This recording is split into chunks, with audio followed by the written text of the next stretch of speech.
What's up, everybody? Welcome to Three Things of the Month for June 2024. Peter Exodus O'Coffer here. So I do three things because there's always a couple interesting tidbits or things I learn or just news that happens that, doesn't warrant an entire episode, but still needs to be mentioned, if you love music and you're interested in what's going on in the field out there. So I have four things going on. So the first thing, Big Momma Thornton is going to the Rock and Roll Hall of Fame. So Big Momma Thornton was a blues singer, and she originally did Ain't Nothing But a Hound Dog, and Elvis got it, and I should say Colonel Tom. This is one of the things where, the narrative that Elvis was a racist, I'm sure Mama Thornton, whoever wrote this, maybe, did she write it? No. Whoever wrote it, did they get paid? Maybe, if they were, usually the record companies, owned the stuff back then, and that's still the case for the most part. But, so this was a big, one of the historical cases of, you know, cultural appropriation, as Elvis, did it was not his song. Big Mama Thornton did it first, and of course, the poster child for all that was Pat Boone. In the '50s, he made a whole career and made millions of dollars of, combing through and taking songs by black artists and watering them down and whitewashing them, so to speak. But Big Mama Thornton is in the Rock and Roll Hall of Fame. It's due, and hey, congratulations to her and her family. I mean, she's now etched in history, and is receiving the proper respects for her. So that's number one. Number two, Bruce Springsteen is a billionaire. Yay, congratulations, Bruce. I'm sure a lot of that has to do with the sale of his catalog, which is in the $400 to $500 million range. It was still the biggest until Michael sold half of his catalog for $600 million. Bruce Springsteen's catalog sale was the biggest. Hey, love Bruce. I wish I would have got to see him live in a real concert setting. My brother played in the Super Bowl. He played for the Arizona Cardinals when they played Pittsburgh, and Bruce was the halftime act. But it looks really good on television, and it's not that halftime show isn't made for the folks there. I mean, the sound system they brought out there was probably more so suited for playing a 10 to 15,000 seat venue, not a outdoor open air football stadium. Still got to see Bruce though, but probably won't get to really see Bruce. But hey, love Bruce Springsteen. Glad he's getting his flowers and his family. Bruce is a billionaire now, obviously in the Rock and Roll Hall of Fame. So yeah, that's thing two. Giving Bruce his flowers and congratulations. Number three, so we got Roger Daltery. He's about to go on the road, lead singer from The Who, as a solo act. And he just came out recently. He said will no longer do the scream, that epic scream from Won't Get Fooled Again. And so he's asked, well, Roger, why aren't you doing the scream? He's like, because it hurts. It's not good for your vocal cords. There's a way to do it. I kind of do some of that. But having, practice all that and experimented with all the screaming and with vocal cords, the screaming like that, yeah, it's gonna tear your vocal cords up. He probably honestly really can't do it anymore. I know when the Who did the Super Bowl halftime, it's been probably in the last 10 or 12 years. A lot of people are like, well, Roger Daltrey really sounded bad. Hey, I thought Roger Daltery sounded fine, for the halftime show, but all that screaming definitely is not good. And the older you get, it's going to affect not just it'll affect your entire vocal range and the quality of your singing voice. And I think Roger Daltrey had enough, and hope hopefully he had some folks have felt that for a while with him, and Paul Stanley with Kiss, people like, he doesn't sound the same either. And, Paul's not much, as a screamer as much as Roger Daltrey. And Roger Daltrey, for the most part, doesn't scream a lot. But, the older you just got to stop that.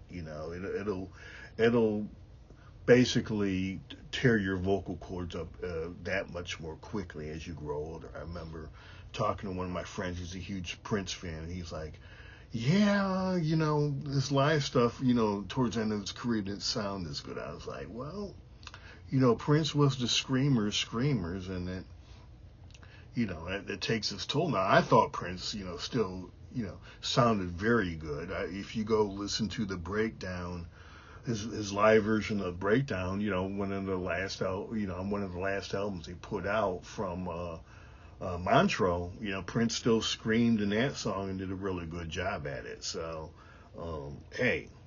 But yeah, so, Roger Daltrey's no longer doing this screaming, won't get fooled again. Pro tip, yeah, as your idols get older, they're probably not going to be doing that screaming anymore. So, yeah. Finally, number 4, the Beach Boys. So I have to... For a while there, I listened to, at home a lot when I'm doing other things. I listen to Music Choice, which is it's sort of like a little bit like Sirius, but for cable systems, and so you can listen to classic rock, or you can listen to blues, or you can listen to jazz. Well, I got into the last couple of weeks a big oldies kick, and so.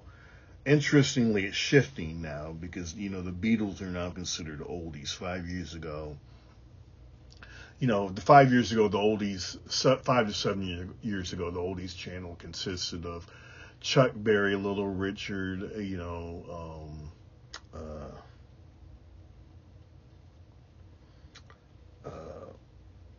who am I forgetting here? Chuck Berry, Elvis, that generation, Eddie Cochran, Bill Haley in the comments. Now the Beatles are sliding in as an oldies act, so that's interesting. But I've been kind of sleeping on and not giving the Beach Boys their due when it comes to songwriting. For me, the holy grail kind of when it comes to the great songwriters and the foundation of pop songwriters was always Elvis and the Beatles and Motown, and that's because anybody can sing those songs. I mean, if you have minimal knowledge of proper singing techniques, you can sing those songs and sound well. Pro tip, if you don't want to make a fool of yourself at karaoke, Motown, the Beatles, and Elvis. But, the Beach Boys, were charting in 61, 62. They were making pop music before the Beatles, and they were right there. Motown doesn't really hit hard until 64. They had a few early, songs trickle in, but the Beach Boys, were the first ones to really start, hitting multiple songs that really were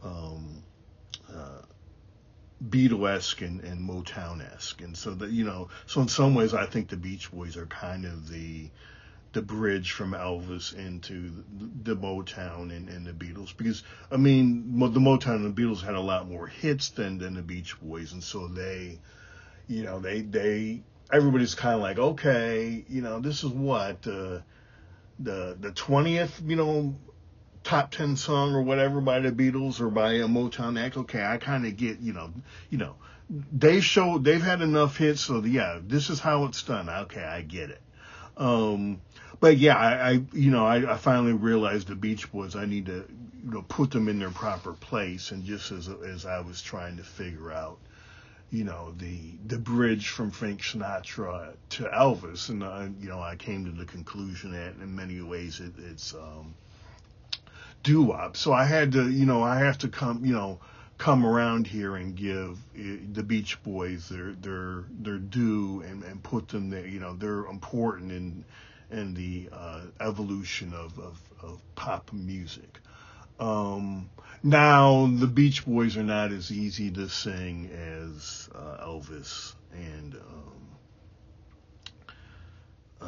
the Beatles and Motown. So if you want to go, if you're in karaoke and you want to do the Beach Boys, my advice would be to practice first. And you can, if you look around on YouTube, you can find some, Beach Boys karaoke. But, the Beach Boys, look, of the folks I just named, they're probably rooted the most in, doo-wop, with how they use the vocal harmonies and everything, as compared to the Beatles, Elvis, and the Motown. I mean, all of them borrowed early on, but the Beach Boys, and they kind of did their own thing too with the harmonies from doo-wop. So yeah, these are usually quick ones. Out, 3 tidbits of information, I think here, yeah. And then one observation, that's the Beach Boys. So anyway, thank you for coming through. Hit the like button, subscribe to the channel, leave some comments. Got 5 albums of myself right here on the YouTube channel. I record music under the name Exodus, Xodus. And I'm on all the streaming services, and I have 2 science fiction fantasy novels and a novella under the name Peter Exodus Okoffer on Amazon. So thank you again, and see you next episode.